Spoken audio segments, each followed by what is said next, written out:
Salut à tous, bienvenue dans Dixon Discute. Moi c'est Dixon, je suis comédien et auteur. Mon métier... Salut, ça va? Bah oui, ça va. Je suis dans Dixon Discute, donc ça va forcément. Et alors déjà présente-toi. Je m'appelle Alice et je suis une artiste fée. Fée, Fée. ça veut dire quoi? Fée, c'est un métier qui existe très peu, je crois. Et ça consiste principalement à mettre des paillettes dans la vie des gens. Et comment tu fais ça? Je fais ça en écrivant des poèmes, en leur racontant des histoires et en inventant des rituels. Des rituels de quel ordre? Ce que j'appelle des rituels, c'est des petites expériences très douces, très bienveillantes, qui permettent aux gens d'avoir un moment d'intimité avec eux-mêmes, un moment d'introspection, qui fait du bien, qui fait voyager et qui permet de se rencontrer soi-même. D'accord, on va revenir là-dessus après parce que j'ai plein de questions. Mais déjà depuis quand tu fais ça? Depuis quand je suis une fée? Ouais. Je crois que j'ai compris que j'étais une fée depuis, je dirais, 2 ans. Avant, je disais juste que j'étais une artiste. Ouais. Et c'est quoi la différence? Bah, si je te dis je suis artiste, ferme les yeux, qu'est-ce que t'imagines? Qu'est-ce que tu vois? Bah, je vois quelqu'un qui crée, qui fait de l'art, mais je sais pas sous quelle forme, ça dépend quel artiste, quel type d'artiste t'es. Et si je te dis que je suis une fée, qu'est-ce que tu vois dans ton imaginaire? Comme ça, tout de suite, je vois la fée Clochette. Ok? C'est comme ça que je vois ça. Bah voilà, du coup c'est beaucoup plus parlant. Du coup, c'est pour pousser l'imaginaire des gens que tu dis que t'es une fée? Euh, c'est pour que les gens comprennent très vite dans quel univers je suis et aussi très vite dans quel univers je ne suis pas. C'est-à-dire, je ne peins pas, je ne fais pas de sculpture, je ne dessine pas. Voilà. Du coup, t'es pas plasticienne. Je suis pas plasticienne du tout. Mais qu'est-ce que tu fais alors concrètement? Artistiquement parlant, du coup, parce qu'il y a quand même une part d'artistique là-dedans. Je pense que le plus simple, ce serait que je raconte le rituel avec lequel tout a commencé. Bah, vas-y, on Ok. t'écoute. C'est un rituel qui s'appelle Bouteille à l'amour, où j'accueille le spectateur vêtu d'une longue robe blanche avec une immense tresse rose qui me descend jusqu'en bas des fesses. Et je propose au spectateur de d'écrire la lettre d'amour qu'il n'a jamais osé écrire. Je lui laisse ce temps-là. Ça peut durer 5 minutes, 20 minutes. Les gens n'écrivent pas forcément à un amour. Ils peuvent écrire à un parent, à une idée, à eux-mêmes. Quand la personne a fini d'écrire sa lettre, je la prends, je la trempe dans l'eau. Et là, il y a tous les mots qui disparaissent, qui se dissolvent dans l'eau. Cette eau, je la récupère dans une petite fiole. On ferme la fiole. Sur la fiole, je grave le nom de la personne à qui c'est destiné ou le titre de la lettre. Et les gens repartent avec leur lettre d'amour liquide, invisible, à tout jamais. Il y a une part de. J'ai l'impression que tu installes une part de magie, une forme de magie, avec tout ce rituel qui crée des mots invisibles. Et c'est comme ça que tu te. Comment dire? Tu te ressens être une fée en installant cette part de magie-là? Exactement, parce que je crée une aura, en fait, avec le décor, avec mon costume, avec tous les objets que je fabrique pour toutes les étapes du rituel. Par exemple, pour verser l'eau de la lettre dans la fiole, il faut un entonnoir. Quelle fiole je choisis, etc. Tout ce matériel, c'est porteur d'un univers et comme j'ai dit, ouais, d'une aura. Ce qui permet aux gens de vraiment entrer dedans, de jouer le jeu et de laisser tomber leur résistance. Et comment ça t'est venu ça? Comment ça m'est venu? Ce rituel en particulier ou tout en général? Les deux, pourquoi pas? Ce rituel en particulier, le début du début, c'est l'histoire d'une amie qui allait se marier et qui m'a dit Alice, je voudrais brûler toutes les lettres d'amour que j'ai gardées de mon amour de jeunesse. Je veux pas le faire toute seule. Est-ce que tu peux m'aider? Je lui ai dit ok, et est-ce que je peux filmer? Elle m'a dit d'accord. Donc on a trouvé un petit endroit où on pouvait brûler les lettres sans danger.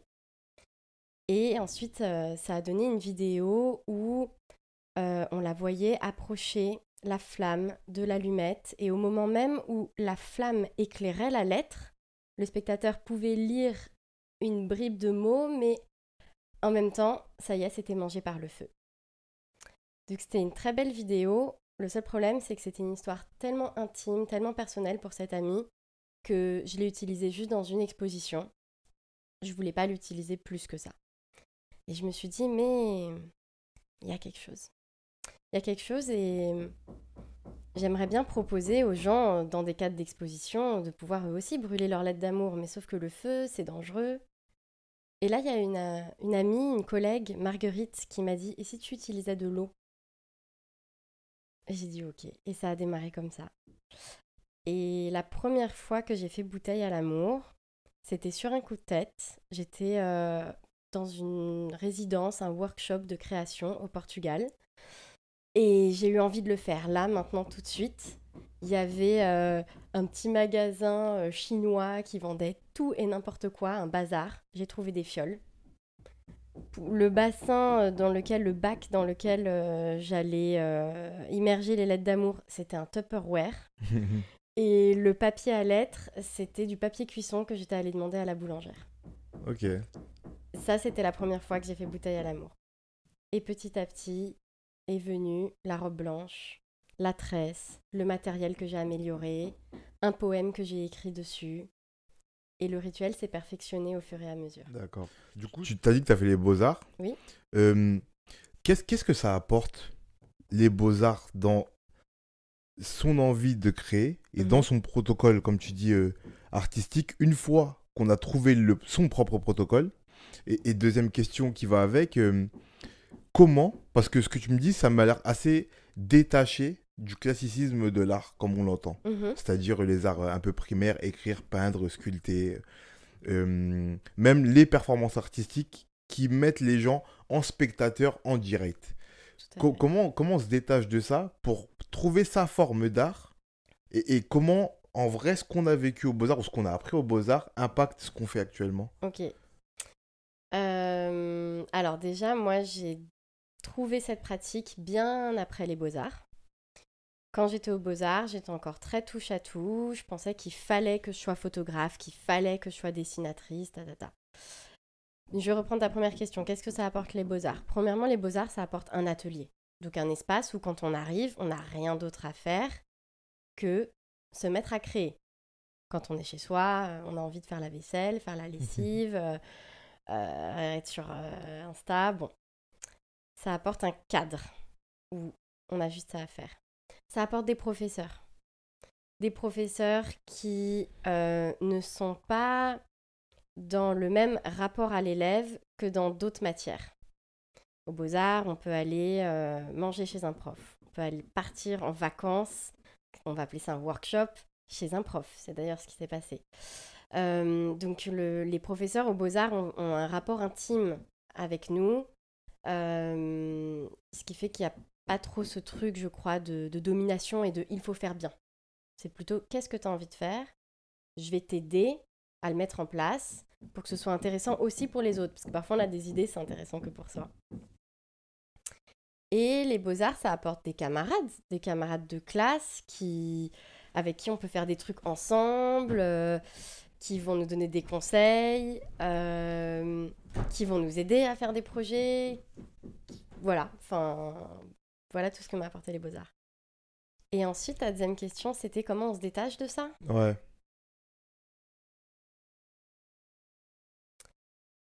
Quand on assume qu'on est soi et quand on accepte que c'est pas parce qu'il y a personne, c'est pas parce que t'as pas d'exemple dans ton panel d'artistes, de gens qui font ça, que ce que tu fais ne peut pas exister. Donc moi, je connais personne qui fait ce que je fais. Parfois, je me sens très seule dans ma pratique. Mais en même temps, c'est très flatteur pour moi de me dire Waouh, ça n'existe pas. Mais ça c'est un peu. J'ai l'impression que. En plus, j'ai interviewé quelqu'un ici qui me disait que dans la créativité, il y a un côté un peu égocentrique. On veut se dire qu'on a créé, on veut se sentir unique. J'ai l'impression que c'est ça qui est un peu titillé. C'est pas forcément une tare ou une critique ou négative, tu vois, mais on l'a. Je crois que tous les artistes ont ça. Moi-même, je crois l'avoir parce que quand tu cherches ton style ou tu cherches ta pratique, tu veux avoir ce côté unique. Et quand et j'ai l'impression aussi que à chaque fois que tu vas utiliser un art qui est déjà utilisé par les autres, par exemple, moi j'écris, je vais toujours trouver le moyen de dire ouais, mais moi c'est différent parce que ça, tu vois. Euh, donc, est-ce que là, c'est une question qui est un peu piquante, je vais dire, mais est-ce que quand on fait ça, on le fait pas juste pour être unique ou vraiment ça vient à nous et par la force des choses, c'est unique? Je le fais ça parce que je n'ai pas d'autre choix. C'est la seule chose que j'aime faire. Et s'il y avait plein d'autres gens qui faisaient une pratique qui ressemble à ce que je fais, je l'aurais fait quand même. Ok. C'est... Je peux pas faire autre chose en fait. Mais est-ce que du coup, tu penses que ça aurait été la même. T'aurais trouvé cette pratique-là? Ou ça aurait été sous cette forme-là si t'avais pas fait les beaux-arts? Non, parce que aux Beaux-Arts, j'ai rencontré 2 professeurs qui ont complètement changé ma vision de l'art. Jean-Paul Thibault et Céline Domingy, qui ont... C'est eux qui m'ont fait mêler la performance à tous les actes du quotidien. On arrivait en cours, on commençait le cours par une séance de yoga. On allait faire de la danse contact. Dans un workshop, ils allaient nous emmener rencontrer des chasseurs, faire tout un travail autour de la nourriture. Donc eux, ils m'ont énormément marqué et c'est eux qui m'ont autorisé à utiliser vraiment mon intuition dans ma pratique artistique. C'est eux qui m'ont autorisé à penser, si ça te fait plaisir, fais-le. Je m'inclus dedans aussi. On se dit libre et hors des barrières, et en fait, on en a. Oui. Je pense que on a peur de pas que les gens ne sachent pas qui on est. Tu sais, on a besoin de se catégoriser pour que les gens voient ah, ça c'est du Dixon, ah, ça c'est du Alice Ferganray. Et j'imagine que beaucoup d'artistes ont une pratique qui suit un fil rouge pendant longtemps.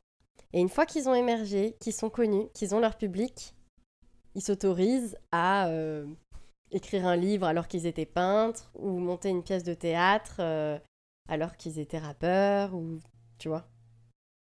Et Je sais pas, je pense à Mister V, ouais, tu vois, qui ouais. a lancé son album de rap alors que pendant très longtemps il était cantonné à youtubeur. Ouais, c'est vrai. Mais après, je crois que pour lui, si je dis pas de bêtises, on me corrigera si c'est pas ça. Mais je crois qu'il était très fan de rap à la base. Oui, et qu'il bien a sûr. toujours rêvé de ça en vrai. Et qu'il a sûrement. Parce que ça arrive aussi parfois, tu vois. Mais moi en vrai, j'ai pas envie d'être fée, hein, je veux être rappeuse. Mais pourquoi pas en vrai? Pourquoi pas? En plus, j'ai une question par rapport à ça, mais Ok. je la poserai après. Tu vois, mais parfois, il y a des manières détournées d'arriver vers ce qu'on veut faire. Tu vois? Moi, je le dis, des fois, des gens me demandent pourquoi je fais ça.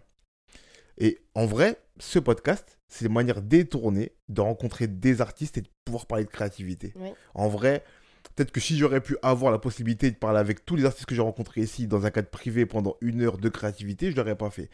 J'ai pas eu le moyen de faire ça et je me suis dit, il faut que je trouve un prétexte pour pouvoir le faire. Tu vois, c'est la même histoire de protocole avec moi, où j'inventais des protocoles artistiques pour rencontrer des gens. Ouais. Et toi, tu as besoin de ce cadre où il y a forcément un rendez-vous, où on va venir à l'heure, où on va pas annuler, et on va se dédier l'un à l'autre 1 heure de discussion pour que ça existe. Ouais, c'est ça. Mais du coup, ça, c'est comment dire? Ça, c'est personnel. Tu vois, c'est dans ma vie personnelle. Pour le cadre de Mister V, par exemple, lui, il a trouvé un moyen de se donner une visibilité. Je sais pas si c'est exactement ça, mais c'est comme ça que moi je le perçois, tu vois. Un moyen de se donner une visibilité, un moyen de se faire des contacts qui puisse après légitimer le fait ou lui donner le cadre possible pour faire ce qu'il voulait vraiment faire, ou en tout cas ce qu'il avait toujours eu Tu envie de faire, penses? c'était rappeur. Je crois qu'il y a un peu de ça. Ah, moi j'imagine que il a fait ses vidéos YouTube parce que c'est ce qu'il avait envie de faire. Et quand il était connu, il s'est dit YOLO, maintenant je peux faire ce que je veux. Je lance un album de rap.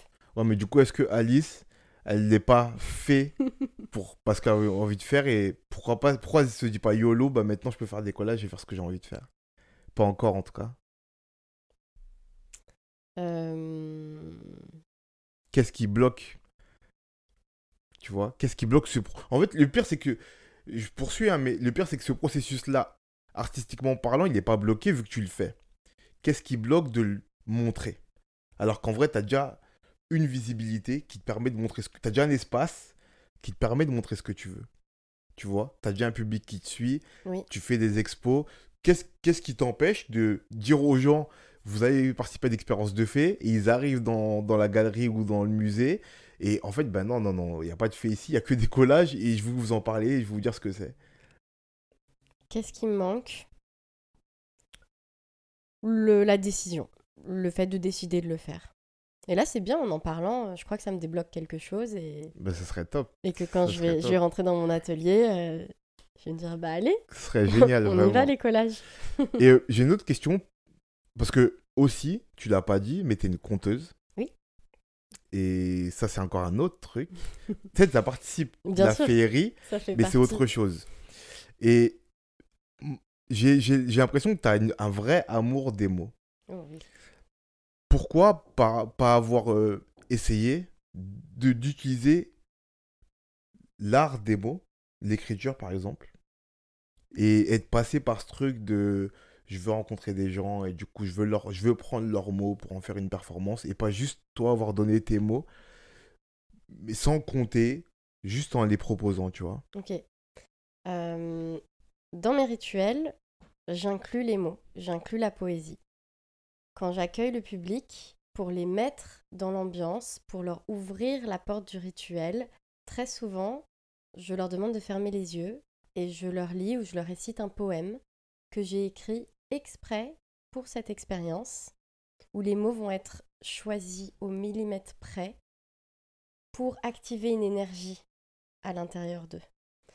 Donc ce qui est génial avec mes rituels, c'est que j'ai le côté performance, où je propose une expérience aux gens, j'ai le côté écriture, puisque je leur propose un poème, et j'ai même le côté manuel, puisque je dois fabriquer mon matériel de performance. Donc en fait, oui, il y a les mots dans mon travail artistique. Alors, est-ce que tes mots, ils sont toujours guidés par les autres?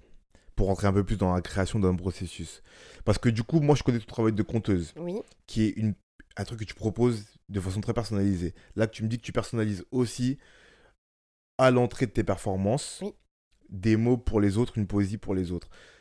Est-ce que c'est toujours guidé par les autres? Est-ce que jamais tu es chez toi toute seule et tu te dis j'ai envie d'écrire un poème bien sûr. Oui, oui, oui, j'écris beaucoup pour moi-même. Du coup, là, c'est plus du rap, c'est pas de la poésie. Vraiment, du coup. Et ça, par contre, c'est mon jardin secret. Ah ouais? Ouais, je crois que j'ai dû poser devant des gens 10 fois dans ma vie en tout, maximum. Ouais. Pour toi, la poésie et le rap, c'est pareil ou pas? Non. Il y a quoi de différent? Le processus, je crois. Même Enfin, la forme. euh, c'est juste que quand je me mets devant mon téléphone portable ou devant mon ordinateur pour composer un poème ou pour écrire un morceau de rap, en fait, l'intention n'est pas la même. Quand j'écris du rap, c'est pour me soulager moi, de quelque chose de douloureux en général. Donc, en fait, quand tout va bien dans ma vie, j'écris pas. Ok. Et alors que le poème, je suis au travail, tu vois. Ok. C'est ça, je crois. Et c'est d'ailleurs pour ça, je pense que j'arrive à partager mes poèmes aux gens. Parce que je les fais dans ma tête, dans un cadre de travail. C'est mon travail de fait, je le fais pour vous. Ça fait partie des étapes du rituel. Alors que le rap, c'est moi et moi-même, et avec un beat sur les oreilles. Super. Ben Bon, merci, on va conclure. ok. Et pour conclure, j'ai toujours trois petites questions. Allez, La première, c'est ton objet créatif favori. les mots. Super. Ou les gens. Les Sup- mots, les mots, les mots, les mots. Les mots, ok. La deuxième, c'est une œuvre créative aspirante pour toi. Une œuvre créative inspirante pour moi. Oh, il y en a tellement. Faut que je réponde vite ou je peux me concentrer. Tu peux te concentrer.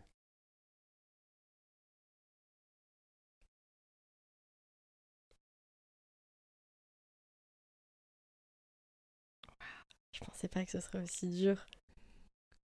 Trou noir, je vois rien. Tu vois rien parce qu'il y en a trop. Ouais, attends. Œuvre créative inspirante pour moi.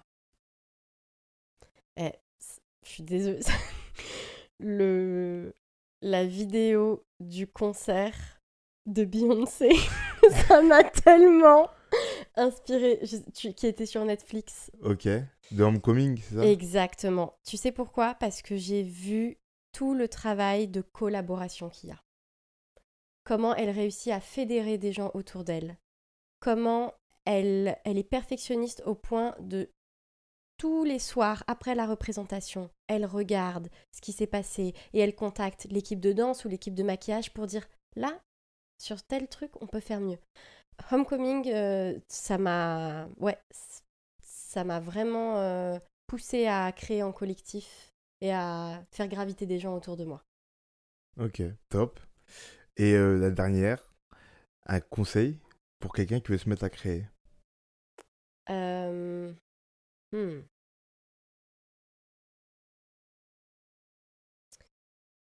N'attends pas que ce soit parfait pour le montrer. Fais de façon imparfaite et dis-toi que tu vas montrer aux autres un brouillon. Alors voilà, si ça peut aider, commence par un brouillon et tu te dis que ce que tu vas montrer c'est le brouillon, mais au moins tu vas commencer. Et mets-toi une deadline. Ok, merci. On va mettre dans la description le lien vers ton Instagram pour que les gens voient ce que tu fais, ce qui est génial. Cool. Pour que les gens te contactent et que tu leur proposes des comptes, parce que c'est une expérience à vivre qui est Par téléphone. extraordinaire, vraiment. Merci. Et voilà, likez, commentez, partagez. Allez suivre Alice. Et merci beaucoup. Merci à toi, À la Jason. prochaine. À la prochaine.